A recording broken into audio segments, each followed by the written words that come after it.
bonjour à tout le monde et merci de participer à ce webinaire sur le DCC et l'alimentation du DMP. Donc, je me présente, je suis Séverine Thibault, chef de projet déploiement et usage au sein du DSRC en Occitanie. Et donc, je vais animer cette réunion avec Caroline Labrie et Cyril Hermé, qui sont délégués numériques en santé à la Caisse primaire d'assurance maladie de l'Hérault, et Élodie Alloin, qui est chargée de mission des services SLOC DMP au grade e-santé Occitanie, et Adèle Fontaine, qui est référente technico-fonctionnelle au grade e-santé Occitanie. Je serai aussi accompagnée de Charlotte Morel, notre coordinatrice médicale, et Nathalie Amaury, qui pourront répondre à vos questions dans le chat. Donc, l'objectif de ce webinaire, c'est de vous informer sur la réalimentation à venir du DMP par les documents du DCC. Et pour cela, on a environ 1 heure de temps ensemble. Donc, sur les sujets que nous allons aborder lors de ce webinaire, donc dans un premier temps, je vous ferai un bref historique sur les liens qui existaient entre le DCC et le DMP. Puis ensuite, Caroline Labrie et Cyril Hermé de la CPAM de l'Hérault vous parleront du DMP et de mon espace santé. Et enfin, je serai accompagnée par Élodie Alloin et Adèle Fontaine du Gradi Santé pour vous informer sur les modalités d'échange du DCC vers le DMP et les droits d'accès à ces documents. Et à la fin, nous aurons un temps d'échange pour répondre à vos questions. Voilà, donc sans plus tarder, je vais vous présenter l'historique des liens d'accès DCC DMP.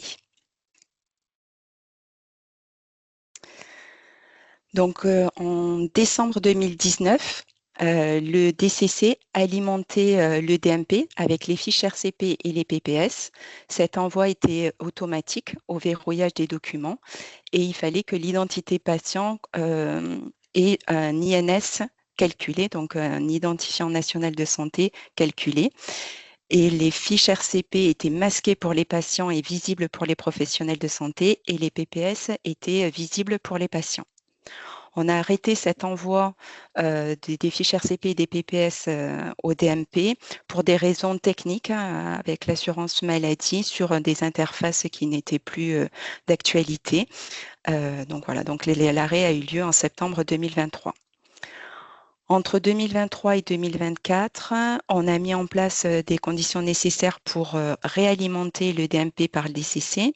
Donc, on a implémenté un module sur l'identifiant national de santé dans le DCC et on a mis à jour les conventions avec les établissements de santé sur la clause de confiance concernant les identités patients. En septembre 2025, on a communiquer auprès des établissements. Donc, il y a eu plusieurs communications de l'ARS, du DSRC et du GRAD, comme quoi il y allait avoir une réalimentation du DMP par le DCC sous certaines conditions. Et donc, à partir de mars 2026, le DCC sera en capacité de réalimenter le DMP. Donc, avant de vous en dire plus sur quelles vont être les modalités d'échange de ces documents. Je vais laisser la parole à Caroline Labrie qui va vous parler du DMP et de mon espace santé. Caroline, je vous laisse prendre la main sur le diaporama.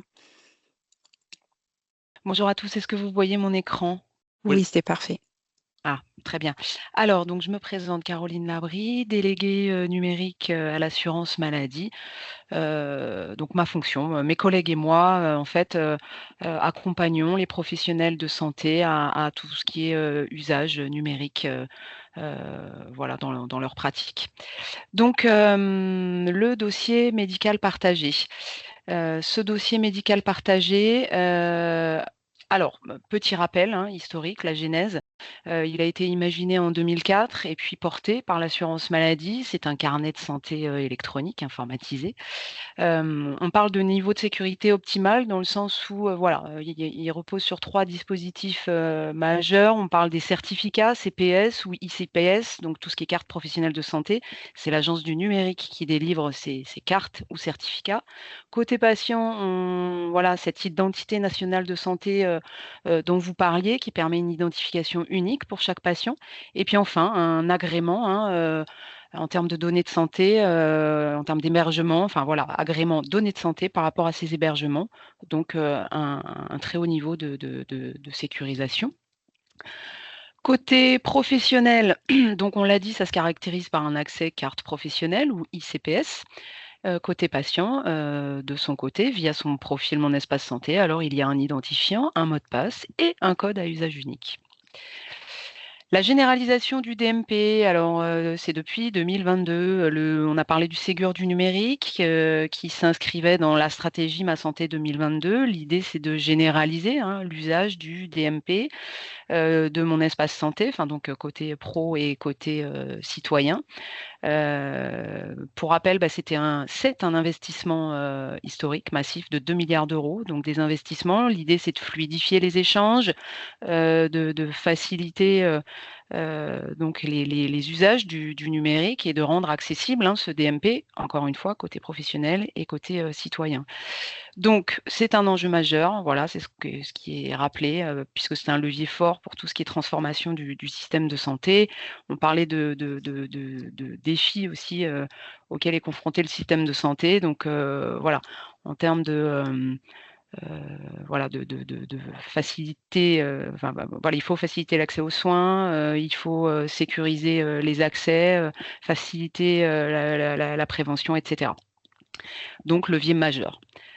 Qu'est-ce que ça donne concrètement sur, côté professionnel? Bien, l'interface des logiciels, elle est optimisée, donc on veut faciliter l'accès. Avant le professionnel, avait, son logiciel, une messagerie sécurisée de santé, un dossier médical partagé sur 3 interfaces différentes. Bah, maintenant, voilà, l'ergonomie, elle est simplifiée, elle est optimisée, sur un même logiciel, une interface dite Ségur, hein, qui porte le nom du projet. La messagerie est à portée de main au même titre que, le DMP, que l'application carte vitale ou que l'ordonnance numérique. L'INS, facilite aussi les rapprochements, hein, de tous ces documents médicaux. Voilà, depuis, encore une fois, un document, je peux envoyer vers le DMP, je peux importer, exporter, je peux envoyer vers la messagerie. Et on a fait un petit rappel aussi pour le VSM. Alors là, c'est plus, depuis les logiciels médecins généralistes.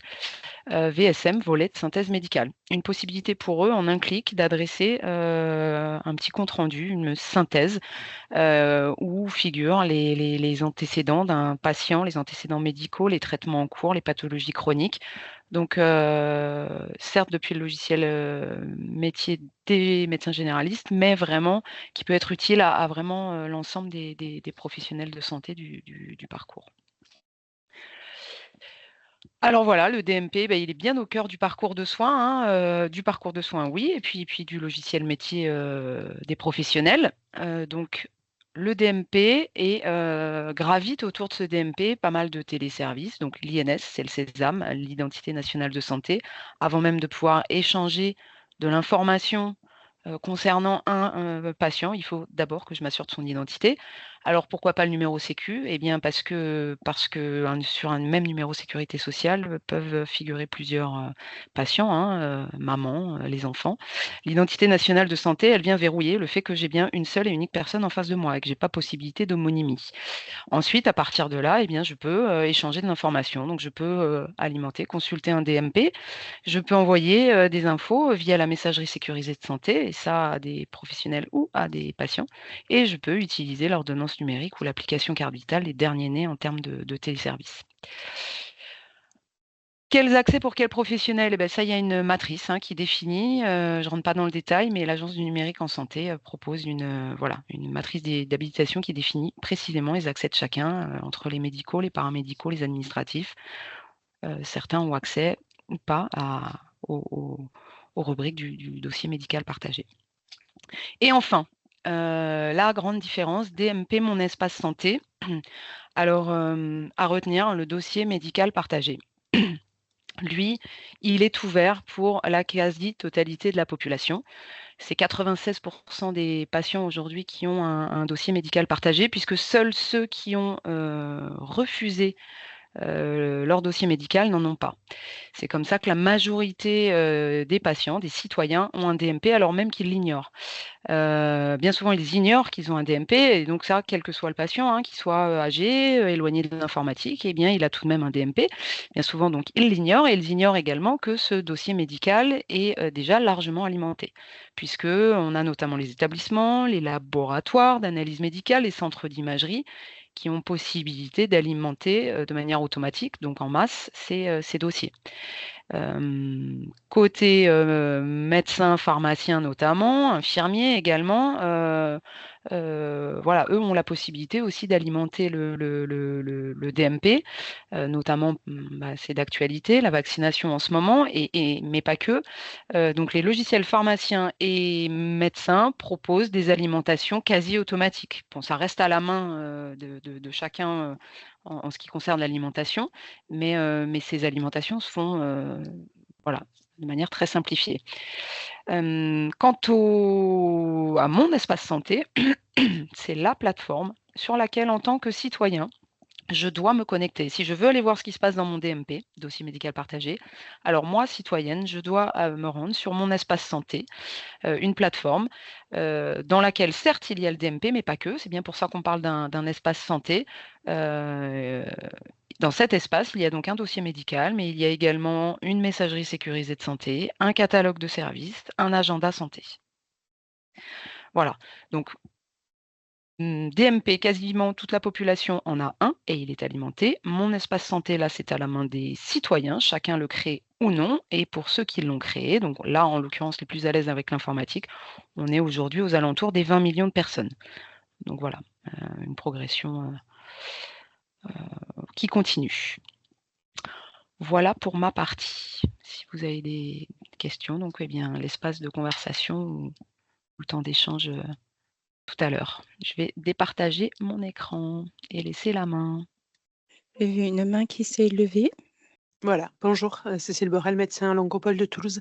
Est-ce que par mon espace partagé, on a accès à l'ensemble des données du DMP ou est-ce qu'il y a des dossiers du DMP qui ne sont pas accessibles dans mon espace santé? Oui, alors, a priori, vous avez accès à l'ensemble des données, à moins qu'un professionnel, qui aurait le statut, de médecin traitant, mais enfin de médecin traitant au sens du DMP, hein, pas au sens d'un médecin traitant, parcours de soins, assurance maladie. Un médecin quand il en fait, au moment où vous alimentez, mais ça je crois que vous le verrez, tout à l'heure, juste après, hein, par rapport à la présentation du DMP, l'alimentation. Madame Alluin vous présentera à mon avis plus en détail, mais dès que vous allez envoyer un document dans le dossier médical partagé, il vous demande de le titrer et il vous demande son degré de confidentialité. Donc vous précisez si ce document est accessible à l'ensemble des professionnels de santé et aux patients. Ok, merci.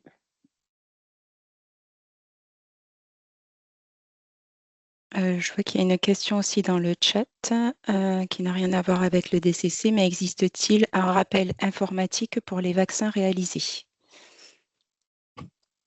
Je ne sais pas si on peut répondre à Est-ce qu'il cette existe, question. pardon, un rappel? Un rappel informatique pour les vaccins réalisés. Alors, il y a des rappels pour le moment qui sont pas, qui sont pas ce sont des rappels, généraux. C'est pas propre aux patients. Alors c'est à venir, hein, on en parle, mais il y a des rappels de prévention voilà, génériques, en fonction, voilà, des tranches d'âge, et cetera, des rappels qui sont faits comme on les a un petit peu aujourd'hui avec le compte Amélie, hein. Tous on reçoit en général, si on a créé son compte Amélie, on reçoit voilà, des mails pour nous rappeler que, voilà, les dépistages de cancer et autres, mais c'est encore pas nominatif, c'est encore pas personnalisé, mais c'est dans les tuyaux. Merci Caroline. Est-ce qu'il y a d'autres questions? Ok, je vous propose qu'on continue. Hop, voilà, je vous partage mon écran. J'espère que c'est tout bon pour vous. Donc là, maintenant, nous allons voir comment le DCC va alimenter le DMP. Je serai accompagnée d'Élodie Allouin et Adèle Fontaine sur cette présentation. Donc, comme je vous l'ai dit tout à l'heure, il y a déjà eu plusieurs communications qui ont été faites aux établissements de santé sur la future réalimentation du DMP par des documents qui sont produits par le DCC, notamment une lettre de l'ARS qui a été adressée aux établissements en septembre dernier. Donc, par rapport aux informations qui ont été transmises dans ces communications, le périmètre a été légèrement modifié. En effet, à partir du 1er mars, seule la fiche RCP pourra être envoyée au DMP. Concernant les PPS, cette alimentation viendra dans un deuxième temps. Actuellement, une étude est en cours pour évaluer les usages du PPS et déterminer cette date de réalimentation. Donc, les documents produits par le DCC seront envoyés au DMP à partir d'un certificat du DSRC. En effet, les dispositifs spécifiques régionaux sont explicitement nommés par le Code de la santé publique comme pouvant faire partie de l'équipe de soins et donc sont habilités à échanger et partager des données de santé.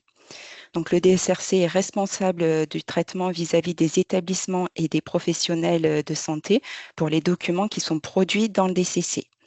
Donc, dans ce cadre, les établissements de santé ne doivent pas envoyer les documents qui sont produits par le DCC.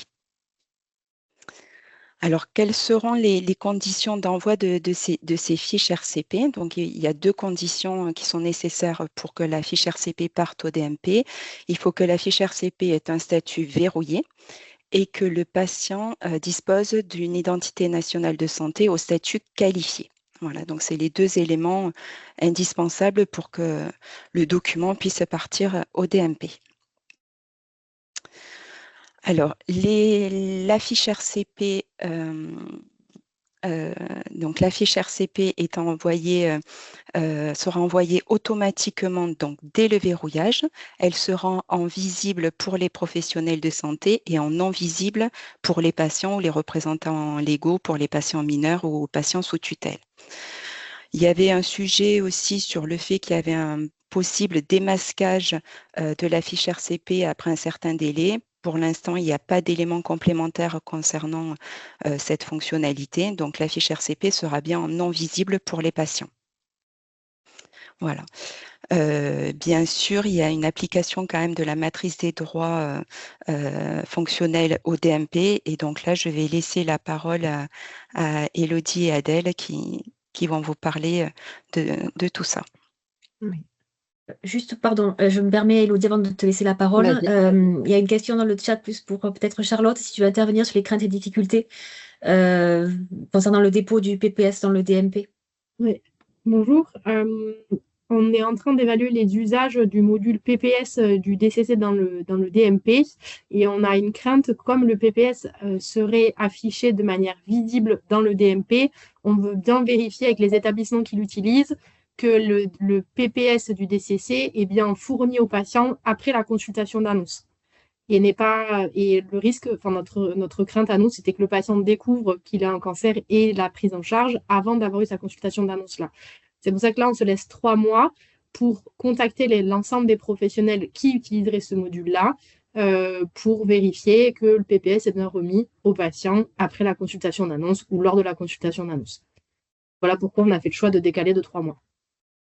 Merci. Et je pense qu'il y a Cathy qui veut parler. Juste une question. La fiche RCP sera envoyée au DMP immédiatement après le verrouillage? Oui. Dans la foulée. Et si jamais il y a une rectification, un déverrouillage, reverrouillage, est-ce que la nouvelle version écrasera la précédente? Je me permets, je prends la parole, Séverine. Oui, il y a une gestion du versionning au niveau du DMP. Donc, effectivement, ça envoie avec c'est un type de message qui est envoyé, de ce que nous a dit l'éditeur. D'accord. Donc, la nouvelle fiche écrasera la fiche précédente. Je ne sais pas si elle écrase ou s'il y a une numérotation de version du document. Donc, je prends ce point pour donner une réponse plus précise, mais en tout cas, elle est bien renvoyée dès qu'il y a un reverrouillage. OK, parce que voilà, c'est des choses qui arrivent, quoi. OK, merci. Il y a Laetitia qui a une question. Est-ce que tu peux activer ton micro, Laetitia? Là, vous m'entendez? Ouais, c'est bon. Pardon, oui, bonjour. Oui, donc si j'ai bien compris, donc la fiche RCP, elle est envoyée dès le verrouillage dans le DMP. Donc les médecins qui ont en charge le patient, enfin, qui peuvent prendre en charge le patient, ont accès à cette information-là. Par contre, eux peuvent ils peuvent le rendre visible au patient, on est d'accord? Oui. Donc c'est là où il va falloir avoir une grosse communication aussi au niveau, population des médecins. C'est qu'il faut bien qu'ils s'assurent, qu'ils ne peuvent pas donner la fiche RCP comme ça avant que les patients aient eu la consultation d'annonce en suivant. Parce que voilà, ils sont au jus du circuit, je pense, pour la plupart, mais il peut y avoir des couacs comme ça du fait d'une levée un petit peu rapide de cette information sans avoir pris le temps de mettre en place la consultation d'annonce. Alors qui normalement se fait dans les jours qui suivent, mais bon, il peut y avoir des délais un petit peu plus importants. Donc, je crois qu'il y aura une grosse com à faire aussi au niveau de je sais pas, via l'URPS ou via des réseaux de ville, quoi, en fait. Oui, bonne idée. On y pense. Je vous propose qu'on continue et puis qu'on réponde après à toutes vos questions. Séverine, il y a Caroline qui a une dernière question de Claude Bernard. Allez, Caroline, on vous écoute. Je ne sais pas si c'est Caroline, mais c'est bon, vous pouvez réactiver votre micro. Ouais, je ne sais pas si c'est Caroline à la clinique Claude Bernard, vous pouvez activer votre micro maintenant. On vous l'a permis. Bon, commence Séverine, si jamais on posera la question. Vas-y. Allez, donc je propose à Élodie et Adèle qu'elles continuent sur cette partie-là. Oui, donc on vous a présenté un peu le DMP et là on va vous présenter un petit peu les obligations qu'il y a en termes d'alimentation, de consultation, les obligations sur ce sujet. Donc il faut savoir que l'alimentation de mon espace santé, donc du DMP sur la partie professionnelle, elle est obligatoire. Voilà, sauf si le patient s'y oppose, mais il faut qu'il en invoque un motif légitime. Voilà. Donc s'il n'en invoque pas un motif légitime, voilà, c'est obligation d'alimentation. Donc le professionnel, la seule obligation qu'il a, c'est que le patient soit informé qu'il y aura une alimentation. Et cette information, vous le verrez tout à l'heure, elle peut avoir toute forme possible. Voilà, il n'y a pas une forme prédéfinie. La forme de l'information, elle peut être différente en fonction des structures, des organisations, des parcours patients. Voilà. Il y a deux possibilités d'alimenter, soit, comme on l'avait dit tout à l'heure, vous alimentez de manière visible, mais il y a aussi la possibilité de masquer certains documents. Souvent, dans le cadre d'un diagnostic, d'un dispositif d'annonce, il y a la possibilité de masquer le document jusqu'à ce que le patient ait eu l'information du contenu et de l'explication par un professionnel de santé. Donc, l'alimentation, elle peut être faite par n'importe quel professionnel. Voilà, ça peut être soit le professionnel qui émet directement le document et qui l'alimente de manière automatique. Ça peut être une secrétaire médicale. Ça peut être dans une structure. Ça peut être quelqu'un qui est dédié à ça. Et ça peut être fait de manière automatique, c'est-à-dire qu'on définit un type de document qui sera alimenté, mais il y a aussi la possibilité d'alimenter des documents qui n'avaient pas été définis à la base parce que on en juge pertinent de le mettre à disposition du patient ou de son cercle de professionnels de santé. Voilà, on peut aussi alimenter de manière manuelle. Et là, on vous fait à droite un petit rappel sur les droits d'opposition. Le patient, il a aussi, lui, une partie sur mon espace santé où il a le droit de s'opposer, par exemple, à ce que certains professionnels aient accès aux documents qui sont dans son DMP. Il peut bloquer tout ou plusieurs professionnels. Il peut masquer des documents aussi. Il peut dire que ce document-là, il souhaite qu'il soit invisible à certains professionnels. Et il peut aussi, malheureusement, parce que ça, du coup, ça a quand même un intérêt, mais il peut s'opposer et clôturer aussi son profil Mon Espace Santé à tout moment. Là, ça reste un droit du patient là-dessus. Tu peux passer à la slide d'après. Voilà, là, c'est un petit rappel sur les documents obligatoires à alimentation. Donc, c'est beaucoup pour la partie sanitaire. Voilà, c'est quelque chose qui arrive aussi sur le couloir médico-social, mais là, c'est vraiment sur la partie sanitaire. Tous les documents qui sont à obligation d'envoi au DMP, ceux aussi qui sont à obligation d'envoi par messagerie sécurisée, donc que ce soit la messagerie sécurisée professionnelle ou même à la citoyenne, celle qui correspond aux patients. Donc voilà, vous verrez, il y a certains comptes rendus que vous connaissez peut-être déjà, des prescriptions qui a aussi à obligation d'envoi. Donc voilà, c'est pour vous dire que plus on avance dans le temps, plus les DMP sont alimentés et du coup contiennent pas mal d'informations sur les patients. Donc quand vous avez besoin de consulter, vous retrouvez aussi pas mal d'informations. du coup, je laisse Adèle prendre la suite sur la partie de la consultation. Parfait, merci. En effet, du coup, sur la partie consultation, donc contrairement à l'alimentation, donc c'est pas quelque chose qui est obligatoire et systématique. On consulte bien évidemment à des fins utiles. On consulte pas par curiosité pour aller voir des éléments. On consulte vraiment lorsqu'on en a besoin, quand on a un manquement d'informations. Donc ça, c'est vraiment important de le savoir. Au niveau de la consultation, c'est aussi pareil sur la réglementation, contrairement à l'alimentation. L'alimentation, en effet, on a un devoir d'information, mais on n'a pas un devoir de recueil du consentement, contrairement à la consultation. Sur la consultation, on a vraiment un devoir de recueil du consentement. Donc là, il faut vraiment qu'on aille voir le patient, ou sinon qu'on l'écrive quelque part, qu'on lui pose la question et qu'on ait son consentement écrit, oral ou peu importe la forme. Il faut absolument le consentement du patient avant de pouvoir consulter. Dans tous les cas, lorsque vous allez essayer de consulter, vous allez avoir une petite case qui va s'afficher en vous demandant est-ce que vous avez bien recueilli le consentement du patient. Il faudra mettre évidemment oui si vous l'avez fait et ne pas mettre oui si vous ne l'avez pas fait. Parce que c'est vrai que ça fonctionne, mais il ne faut pas le faire. Au niveau du recueil du consentement, toujours, il n'est pas valable que pour vous-même, il est valable pour toute l'équipe de soins qui vous entoure.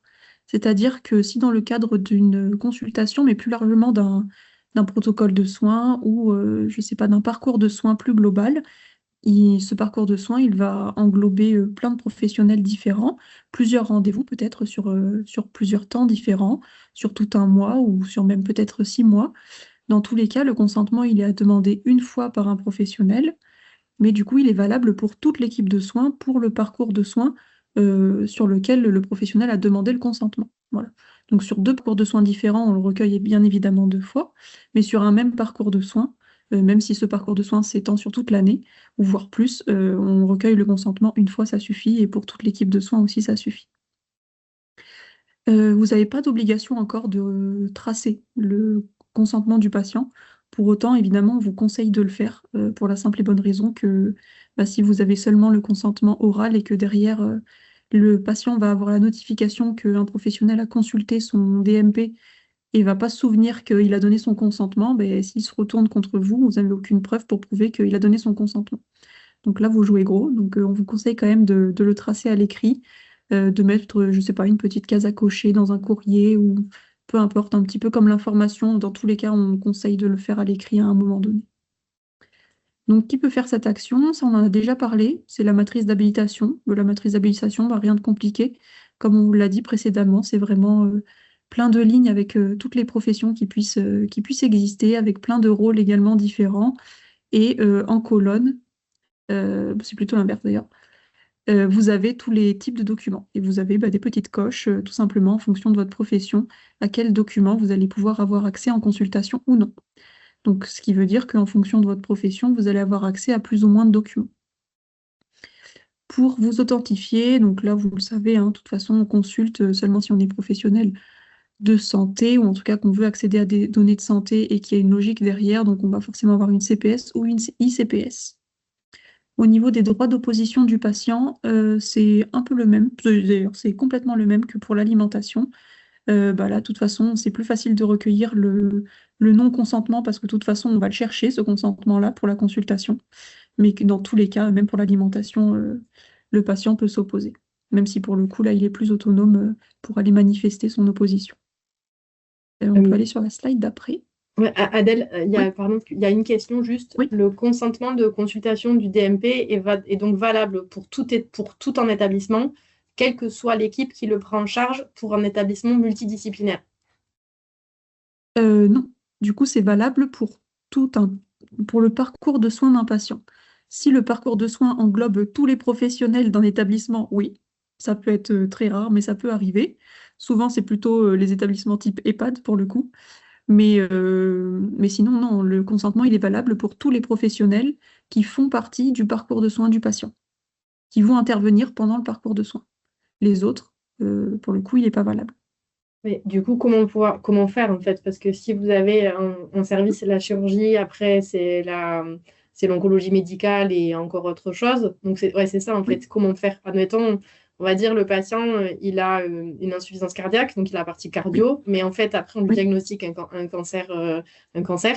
Comment en fait on va, alors que ce sont les professionnels qui travaillent dans le même établissement, comment identifier à quel moment les professionnels ont accès, en fait, vont pouvoir consulter le DMP du patient, en sachant qu'il a les deux pathologies en cours, on va dire. Ben, s'il a les deux pathologies, on englobe les deux pathologies, mais dans tous les cas, il faudra quand même demander le consentement 2 fois. Une fois dans le cadre du parcours de cancéro et une fois dans le cadre de l'autre parcours, s'il y a un autre parcours.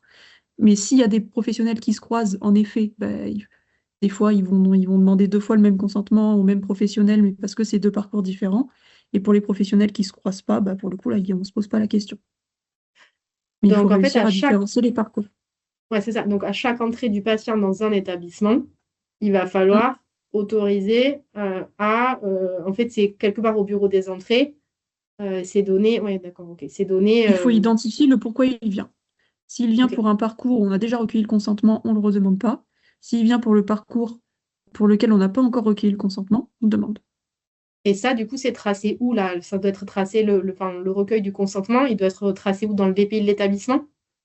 Ça, c'est à vous de le gérer. Pour le coup, oui, nous, on conseille toujours de le tracer dans le dossier patient. Au moins, on sait que tout le monde a l'info et que pour le coup, le consentement a été déjà demandé et retenu. Donc, on n'a plus besoin de le demander pour les professionnels qui arrivent derrière. Alors, il y a Monsieur Le Gouffre qui a posé une question. Est-ce qu'on peut lui activer son micro? Et après, il y a une autre question dans le chat. Est-ce que Je c'est vais laisser la parole. réalisable dans la vraie vie? Ouais, c'est ça, voilà. Bah écoutez, oui, c'est réalisable dans la vraie vie. Il faut l'expérimenter avant. Mais oui, bien évidemment, normalement, les professionnels dans un parcours de soins sont quand même identifiés. Et après, écoutez, ben, si vous avez un doute, en soi, vous posez la question au patient et il vous dira oui ou non et ça vous donnera la réponse. Après, la consultation, encore une fois, c'est pas quelque chose de systématique, hein. On ne consulte, enfin en tout cas, on a envie de consulter ou on veut consulter seulement si on est en manquement d'informations. Ouais. Alors, du coup, est-ce que quelqu'un pourra activer le micro du docteur Le Gouffre? C'est bon, Monsieur Le Gouffre, vous pouvez activer votre micro.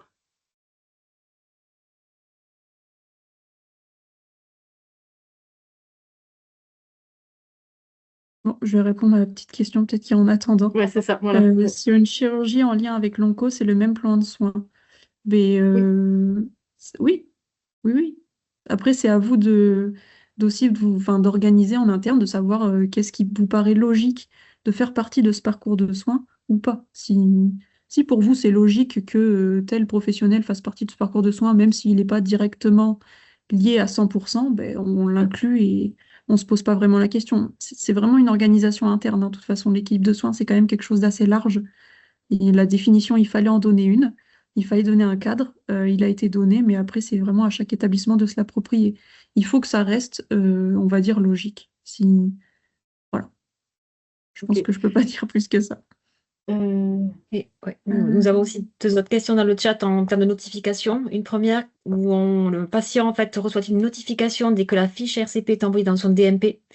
Et une deuxième question pour savoir si le patient est alerté et notifié qu'un professionnel a consulté son DMP. Du coup, je vais prendre, parce que je faisais l'alimentation, oui. Le patient a une information si un document est déposé sur son espace santé, donc il reçoit un mail et une notification sur l'application, s'il a l'application Mon Espace Santé, en disant qu'un document a été déposé sur son espace et qu'il peut aller le consulter.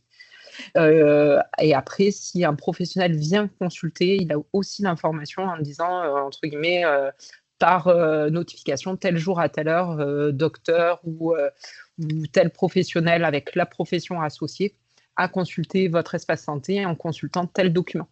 Donc finalement, le patient, il a l'information un petit peu de la vie de son espace santé. Il sait qui fait quoi à quel moment dessus. Okay, je pense que là, il y a quelques questions parce que justement, vous avez dit que le patient était informé. En fait, est-ce que le patient est informé quand il y a un document invisible qui alimente son DMP? En fait, la question, c'est quelle que soit la visibilité du document, visible ou invisible, le patient est informé, ou est-ce que si c'est invisible, il n'est pas informé? C'est ça la question, en fait. Alors, je mets un normalement, mais à revérifier. Les documents invisibles, du fait qu'ils soient invisibles pour le patient, il n'y a pas de notification. Voilà, c'était ça. Voilà, ça, il faut vraiment qu'on ait la réponse parce que comme Voilà. la fiche RCP, elle est envoyée de manière invisible. Exactement. C'est ça la question. Voilà. Donc, ce qui est sûr, c'est que si un document est visible par le patient, il est informé. Oui. S'il est invisible, on n'a pas encore la confirmation de la notification ou non du patient de l'alimentation. Oui. Ça, c'est les 3 questions qui ont été posées. C'est pour ça que je les résumé en une, mais c'était ça. Parfait. Voilà. Donc, du coup, on vous tiendra au courant de cette notion-là. Merci beaucoup.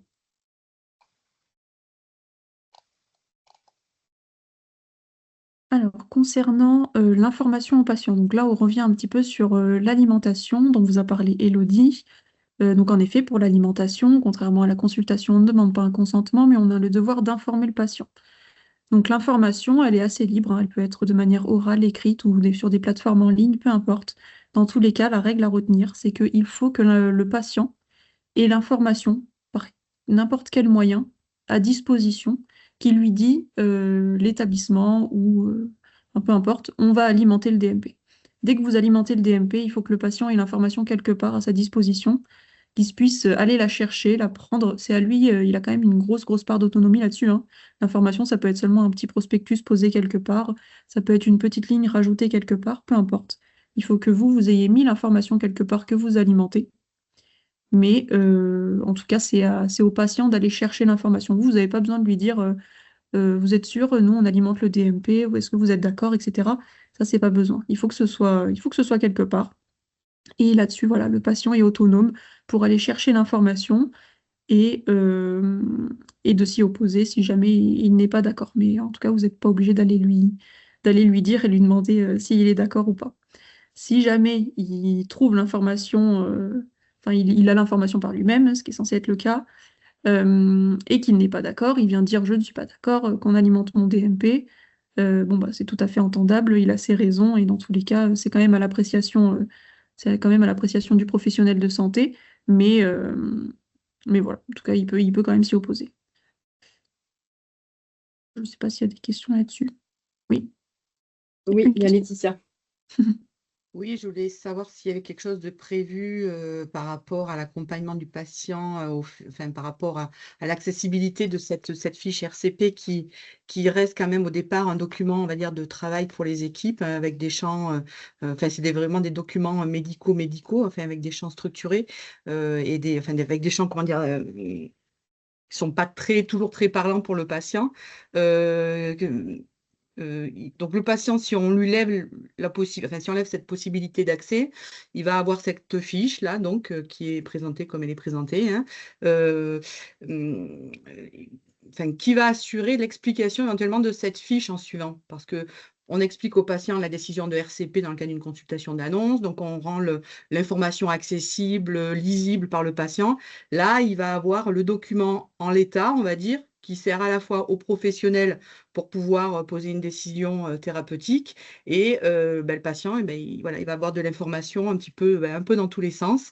Donc, est-ce qu'il y a quelque chose qui est prévu en suivant pour pouvoir rendre accessible l'information au patient, enfin l'explication de cette information au patient?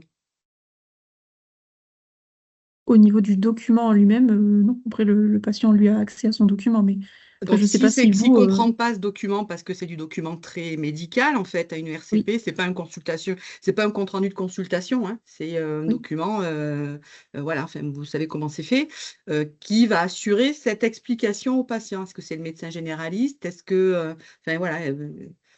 Je pense que ça On ne dépendra sait pas du patient. répondre à cette question, toi, Laetitia. Enfin, désolée, ça c'est plus pour nous, Adèle.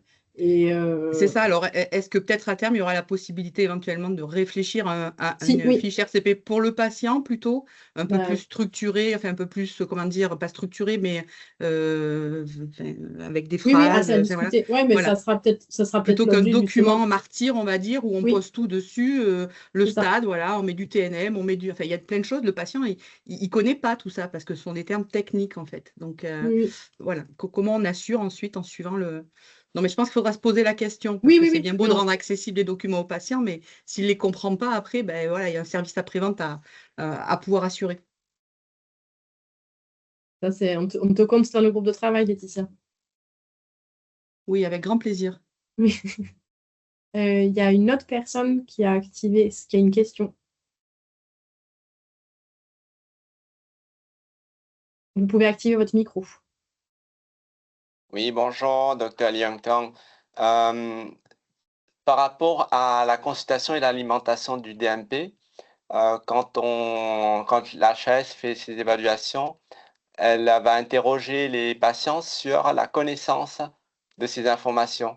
Donc, si on considère qu'on a donné l'information en remettant un document ou en intégrant cette information dans le livret, mais que le patient et qu'on ne l'a pas expliqué au patient et qu'on n'a pas passé du temps à lui donner à s'assurer qu'il a récupéré l'information, quand on va lui poser la question, la réponse va être non, je ne suis pas au courant. Donc, oui, mais du coup, vous, derrière, il faudra seulement prouver que... de s'assurer que le patient a bien eu l'information. Parce que si on l'insère dans un livret d'accueil, il n'est pas dit qu'il a l'information.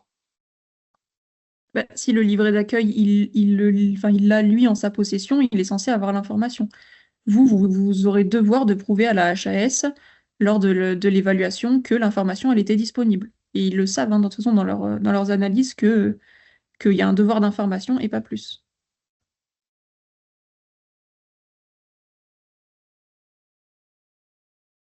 Je me permets de continuer Bien. justement par rapport à ça parce que nous, on met à disposition du coup des professionnels la note d'information patient DCC que vous pouvez retrouver sur notre site internet ou sur le DCC dans la partie administrative du patient. Et c'est cette note que vous pouvez transmettre à vos patients. Donc, soit vous pouvez la transmettre comme ça directement, soit des fois, elle peut être inclue dans un livret d'accueil d'établissement. Et donc voilà, donc c'est vraiment ce document-là sur lequel vous pouviez vous appuyer pour transmettre cette information à vos patients. Est-ce que je vois qu'il y a d'autres questions avant que je continue? Oui, ce que j'allais te dire. Il y a la clinique Claude Bernard, il y a d'abord une autre question, c'est je pensais que le patient ne pouvait pas avoir accès directement à la RCP et la NAPAT. Alors, le patient, il n'aura pas accès directement à la RCP puisque le document va être transmis au DMP en non visible pour le patient. Donc, ce sera bien qu'en visible pour les professionnels de santé et en non visible pour les patients.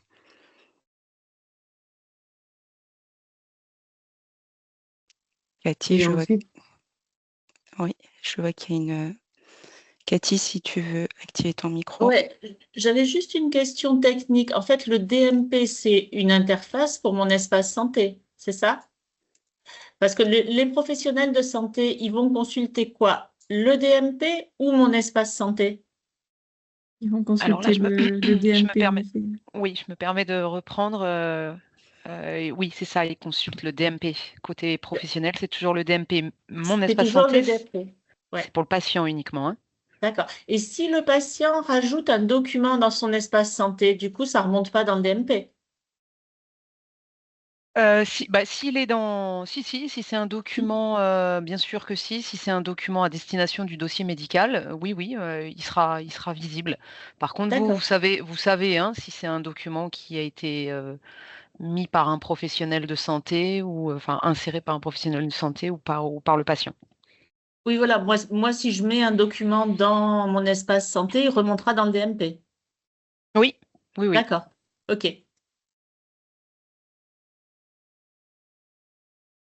Très bien, donc s'il n'y a plus de questions, je me permets de continuer. On a quand même des petits cas particuliers dans le DCC, notamment ce qui concerne les RCP oncogénétiques et les patients indemnes. Donc pour ces patients-là et pour ces RCP-là, les fiches RCP ne remonteront pas, ne seront pas envoyées dans le DMP. Voilà. Donc on voulait quand même vous préciser ça.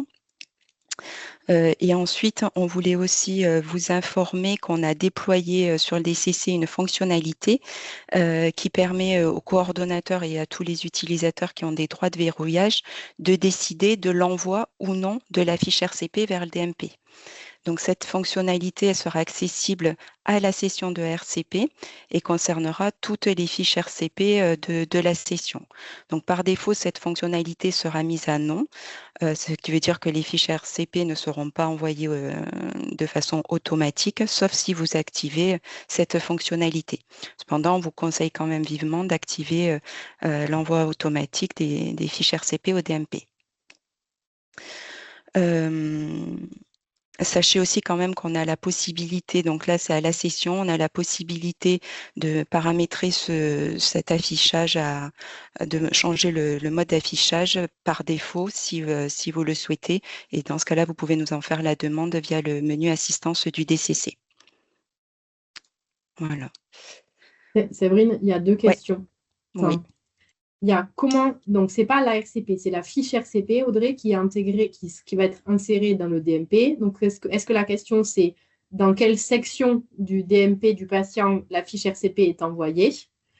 Ça, je ne sais pas, pour Élodie et Adèle. Ou est-ce que la fiche RCP arrive en fait dans le DMP du patient? Dans quelle section ça apparaît?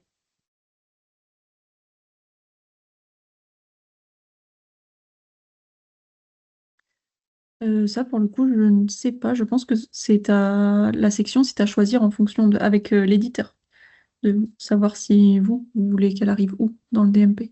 D'accord, donc c'est nous qui allons paramétrer l'envoi et choisir, OK. Et ensuite, l'intégrité de la fiche RCP, c'est le PDF. Séverine, tu me corriges, mais jusqu'à présent, ça sera le PDF qui sera envoyé avec toutes les informations qu'il y a dans la fiche RCP du patient, avec la liste du quorum et les médecins présents à la discussion du dossier en RCP. Oui, c'est le document, que vous verrouillez la fiche, c'est le document qui s'affiche. Voilà, c'est le même document que vous envoyez au médecin traitant. Voilà, donc qui contient les éléments médicaux du patient. Il y a les professionnels qui ont participé à la discussion et la date et l'heure et le lieu de la RCP. Et est-ce que la question, c'est est-ce que c'est que la fiche RCP en PDF ou est-ce que aussi c'est toutes les pièces jointes qu'il y a dans la fiche RCP qui seront aussi envoyées au DMP? Pour moi, c'est que la fiche RCP en PDF et pas les documents. Mais confirmation, Séverine? Oui, je pense que c'est ça, Nathalie, tu peux me confirmer, mais je pense que c'est que le document et pas les pièces jointes. Hein. Oui, c'est ça. Et il y a une dernière question par rapport au délai de verrouillage. Donc, même si la fiche RCP, pour l'instant, la fiche RCP envoyée au DMP reste invisible pour le patient.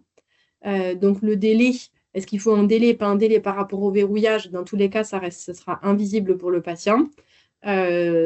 Donc, qu'il y ait 2 secondes, 3 secondes, 2 heures, c'est verrouillé, ça sera modifié. Et surtout, comme on a vu au début, si la fiche RCP est déverrouillée, il y a une modification, il y a une nouvelle fiche RCP avec une nouvelle version qui apparaîtra dans le DMP du patient. Voilà pour la réponse aux questions. Et je pense qu'il y a Laetitia encore qui a une question. Est-ce que quelqu'un peut lui réactiver le micro, s'il vous plaît? Laetitia, c'est bon. Oui, on me coupe le micro pour pas que je parle. Oui, je voulais juste, vu qu'il y a cette fonctionnalité à l'heure actuelle là, qui permet donc de paramétrer l'envoi automatique, ça veut dire que, enfin là, comme ça va alimenter, on a encore la possibilité de l'utiliser encore un petit peu de temps ou ça, vous allez lever cette non, justement, on vient juste de mettre cette fonctionnalité. Pour l'instant, on le laisse à non. Donc, du coup, là, ça va pas partir automatiquement. Par défaut, ça va être un non. C'est chaque médecin qui pourra, enfin, coordonnateur c'est chaque qui pourra, de RCP, voilà, qui peut définir. Et ça se déverrouille à chaque session, enfin, comment dire, parce que vous savez, les coordonnateurs RCP, ça peut y en avoir plusieurs pour une même RCP, ils tournent. Est-ce que ça déverrouille toute la RCP une fois que ça a été tout déverrouillé? Oui. Ou ça va être une fois que quelqu'un l'aura fait, ça va déverrouiller même pour les coordonnateurs suivants, quoi. Oui, c'est programmé à la session RCP. C'est à la session. C'est bien ce que je dis, à la session RCP, c'est-à-dire la semaine d'après, c'est pas le même coordonnateur RCP. Donc, il va se connecter avec un autre profil. Oui. Donc, lui, il faudra bien qu'il pense à aller, s'il veut qu'il y ait un envoi automatique, et qu'il pense bien à aller. Exactement, c'est ça. Voilà. En fait, il y a... Sinon, en fait, il y a 2 paramétrages. Il y a la RCP de référence et il y a la session RCP. À la RCP de référence, on peut mettre oui ou non. Et ensuite, cette notion-là peut être modifiée à la session. C'est-à-dire que si le coordonnateur par rapport aux fiches qu'il y a présentes dans la RCP, il veut que les fiches RCP soient envoyées au DMP, au DMP des patients. Il suffira qu'il aille modifier dans le paramétrage de la session et qu'il active oui. Comme il peut activer la notion d'envoi de la fiche RCP par messagerie sécurisée au médecin traitant. Cette notion-là, elle est paramétrable à la RCP de référence ou pour chaque session, en sachant que l'envoi au DMP de la fiche RCP ne se fera que s'il y a l'INS qualifié du patient dans le DCC. Sans cette notion-là, la fiche peut être verrouillée, qu'on ait oui ou non dans l'envoi, la fiche RCP, si elle n'a pas l'INS qualifié du patient, la fiche RCP ne part pas dans le DMP du patient. Donc, ça veut dire que seules les fiches qui auront été créées par les liens contextuels qu'on a au départ, là, dans nos établissements de soins, pourront éventuellement partir et alimenter le DMP. Ou si tu qualifies ton identité, si la secrétaire qualifie l'identité dans le DMP du patient. Soit tu as l'INS qualifié qui est envoyé par interface, par l'appel contextuel, soit il y a quelqu'un qui fait une manipulation manuelle au niveau de l'identité du patient et qui qualifie son identité. Mais sur le DMP du patient, ils vont faire non, dans le DCC. Dans le DCC, Laetitia. Ah, ouais, dans le DCC. Oui. En fait, là, c'est vraiment le DCC qui envoie. Le DCC, il envoie. Si la qualification de l'INS est faite dans le dossier informatique du patient, le dossier d'établissement, et que le patient, le DCC du patient est créé par le lien, la fiche RCP, on l'a créée par le lien contextuel vers le DCC. Est-ce que ça, c'est bon? Non, en fait, ce que je voudrais savoir, c'est quelles sont les étapes incontournables pour les professionnels, parce que ça, il va y avoir des couacs. Hein. Oui, alors ça, l'étape incontournable, c'est que si tu le crées par appel contextuel, il faut que dans l'appel contextuel, le DPI de ton établissement envoie l'INS qualifié au DCC. Si dans l'appel contextuel, il n'y a pas l'INS qualifié, et si quelqu'un derrière ne fait pas la qualification de l'INS dans le DCC, la fiche RCP ne partira pas. Donc, c'est vraiment, en fait, dans ton appel contextuel, il faut que l'INS, le DPI de l'établissement, envoie l'INS qualifié au DCC. Alors, comment on peut savoir qu'est-ce qu'il y a dans ce boîtier-là est-ce qu'il y a l'INS qualifié ou pas dans notre lait contextuel? Alors, c'est du chinois pour moi. Ça. Voilà, ouais, ça, je pense que là, on va, parce il reste que 5 minutes et il y a encore des questions. Je te propose qu'on en parle à côté. Ouais, ça risque de pas marcher parce qu'en fait, ça peut pas marcher quoi aussi. Voilà, exactement. Il faut se poser la question. Voilà. Ok, ça marche. Merci. Voilà. Et il y a une dernière question de la clinique du Parc. Quand un patient demande l'accès à son dossier médical en cours d'hospitalisation et pour lequel il est présenté à une RCP, comment doit-on procéder? Devons-nous nommer l'accès à la RCP?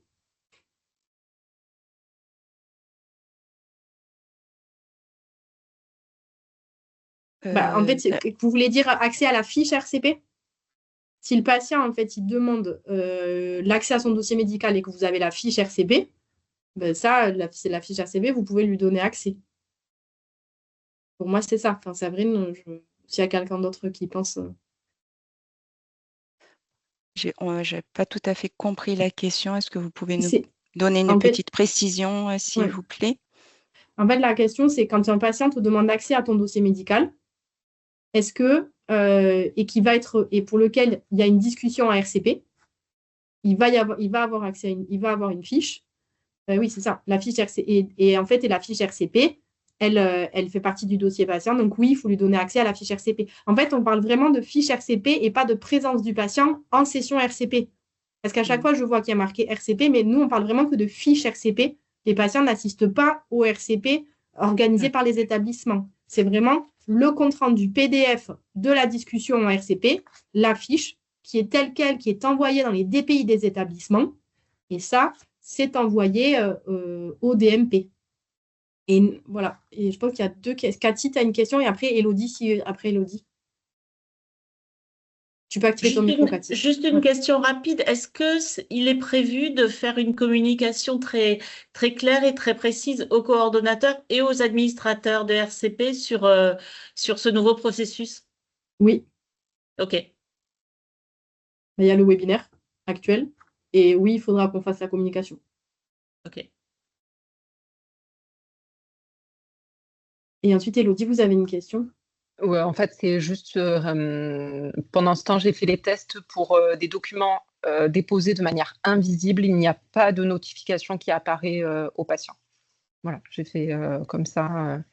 On n'attend pas, il y a une notification si un document visible lui est déposé, mais il n'y a aucune notification qui apparaît dans mon espace santé si un document est déposé de manière invisible.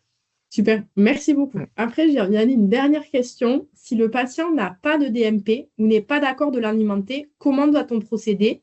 Demander à chaque patient un accord ou le patient doit exprimer son désaccord en avance? Donc ça, je pense que c'est quels que soient les documents. Je peux le refaire plus doucement. Pour Élodie ou Adèle, je pense que ça, c'est pour vous. Oui.